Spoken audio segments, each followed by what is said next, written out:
Hello, I'm Mike Nesmith, and I'm one of the Monkees.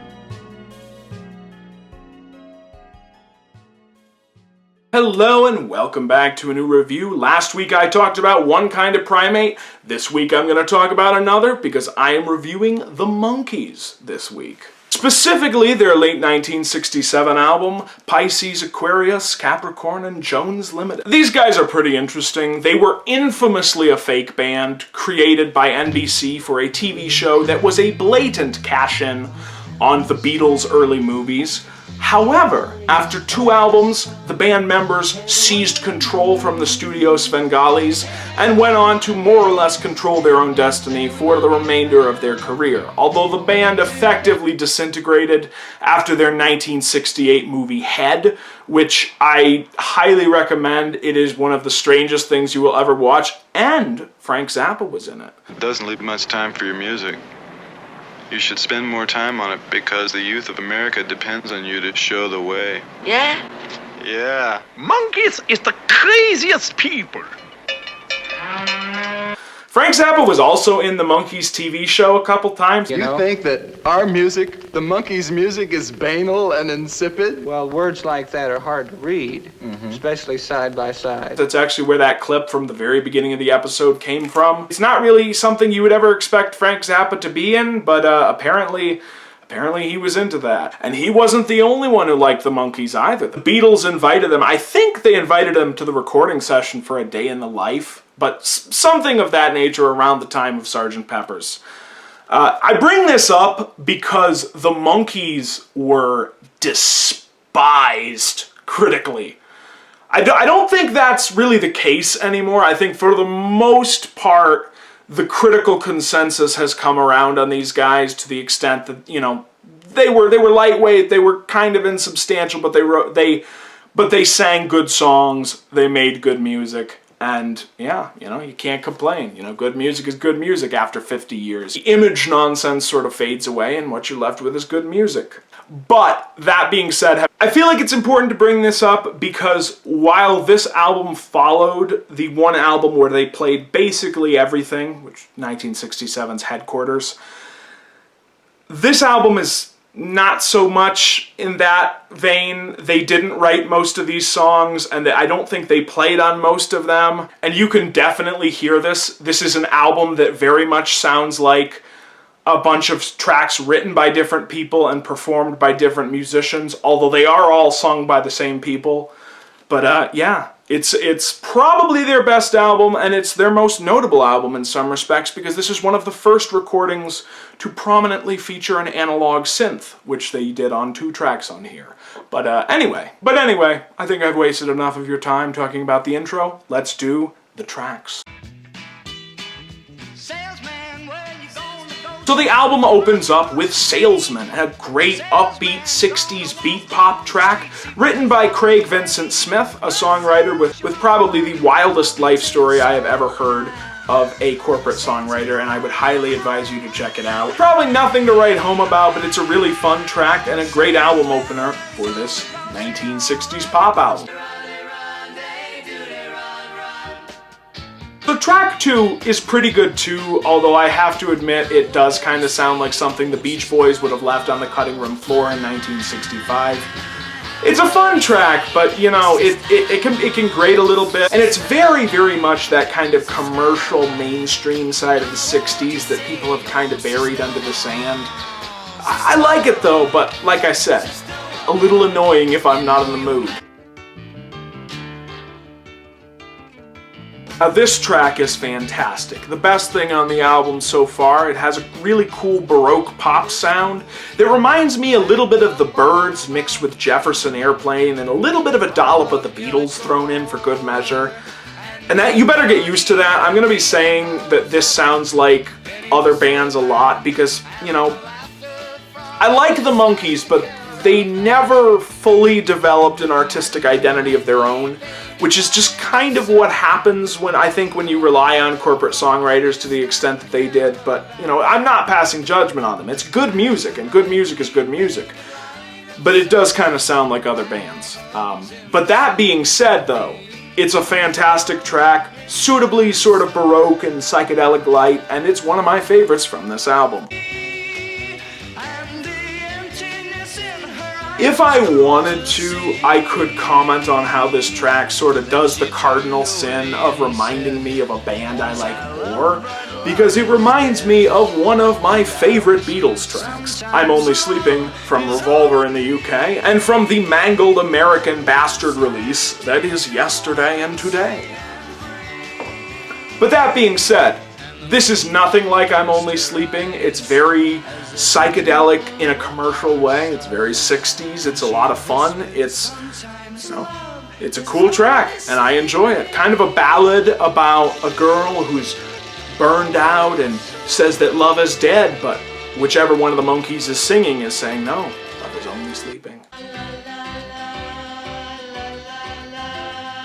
This track is phenomenal. It's that kind of psychedelic music hall thing the 60s loved to do. It reminds me a lot of both Fixing a Hole on Sgt. Pepper and also It's Getting Better. It's that sort of chiming thing that was very common in the 60s and is one of the go-to things whenever anybody tries to do a Beatles-esque track. And that's kind of to be expected. This is a Harry Nilsson composition, featured on his album Pandemonium Shadow Show. A fantastic record I highly advise you to check out.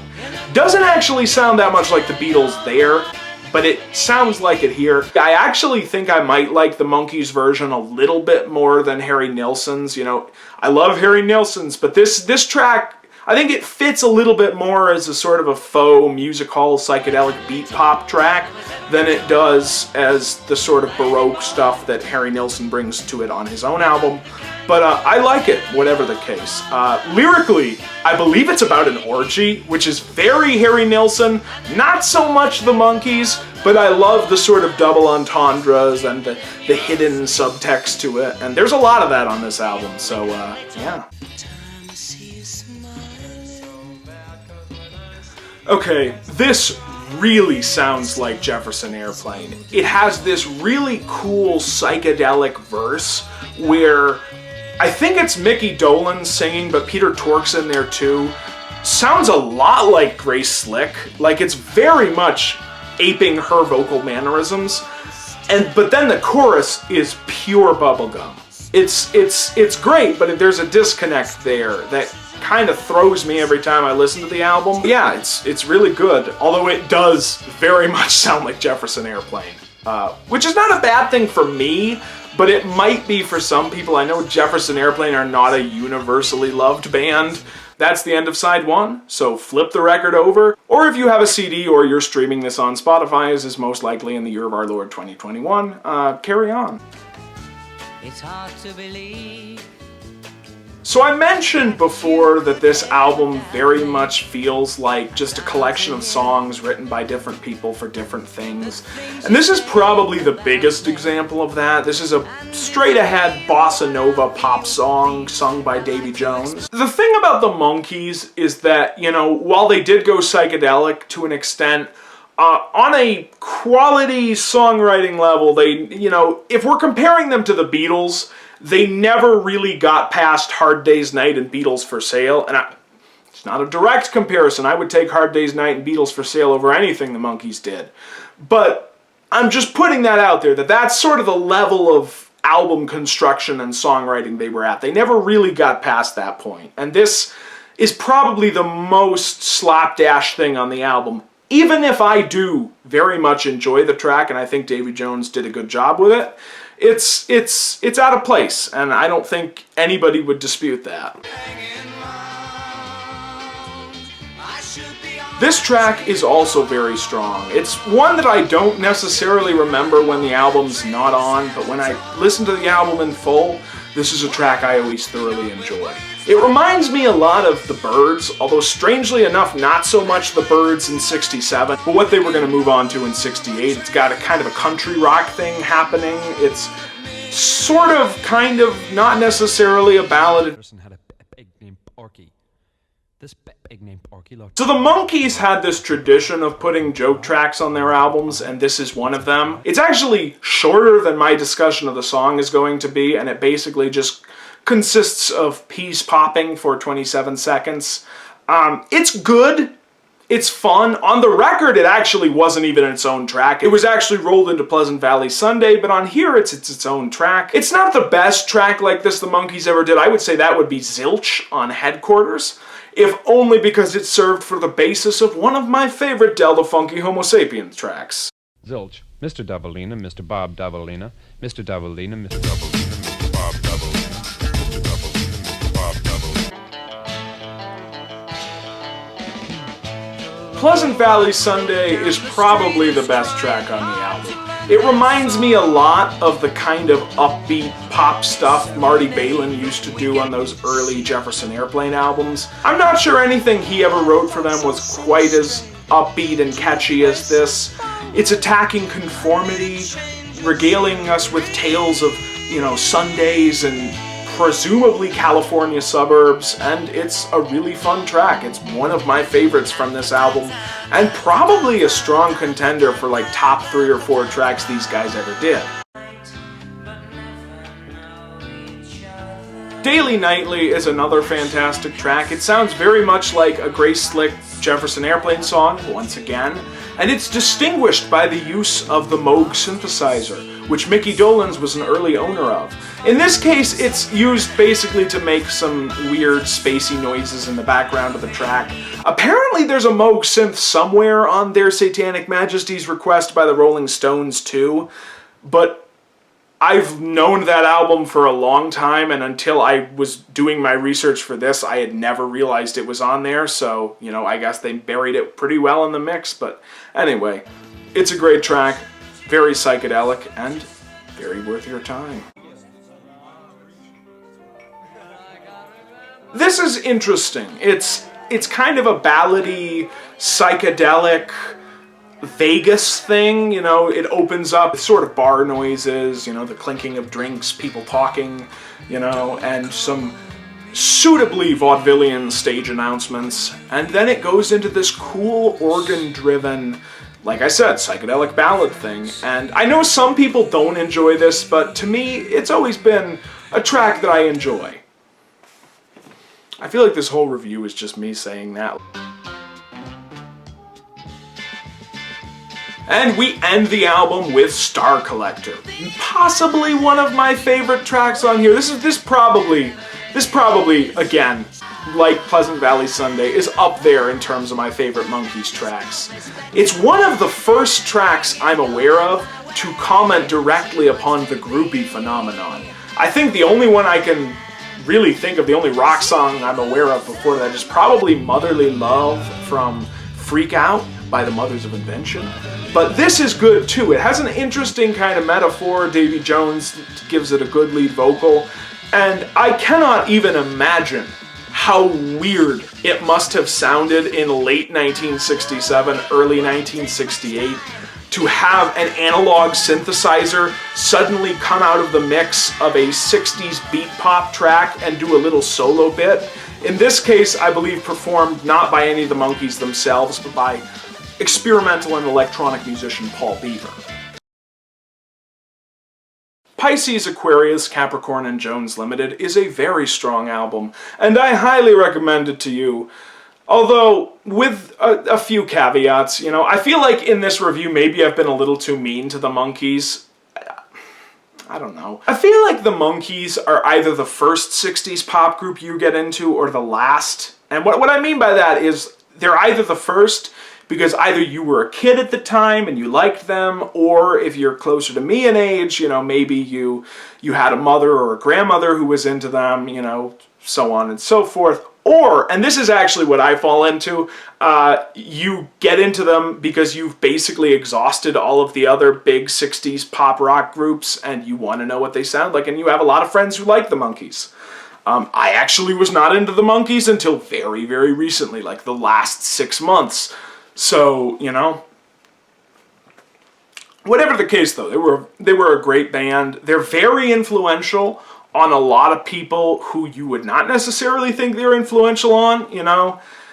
Like I said in the intro, they were not well liked critically for a long time, but I don't think you need to care about that. Paul Weller and Andy Partridge have written songs for the Monkees, and I'm pretty sure if Paul Weller likes something, that means it's automatically cool. So, anyway, this is probably my favorite Monkees album. I think maybe you could argue Headquarters and Head are better albums, and like, maybe if you were so inclined you could say the debut was better. I wouldn't, but you could if you wanted to. The one critique, as I said in the track reviews, is that it doesn't really hang together as an album. It's more like a collection of songs. That's what I meant when I said the Monkees never really got past the sort of Beatles for Sale, Hard Day's Night era of 60s music. And that's especially true on here. Some of their albums are much more cohesive than this one, but I kind of like the diversity. I like how different every track sounds on the album. You know, you get stuff that sounds like Jefferson Airplane, stuff that sounds like Frank Sinatra could have sung it with different arrangements, you know?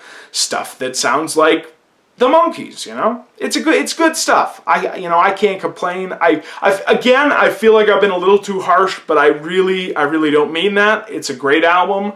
The Monkees are a very B-tier group, you know. As I said, you probably shouldn't be checking them out until you've exhausted all the other great 60s pop bands, but once you have, they're a phenomenal group to get into, and I cannot recommend them enough.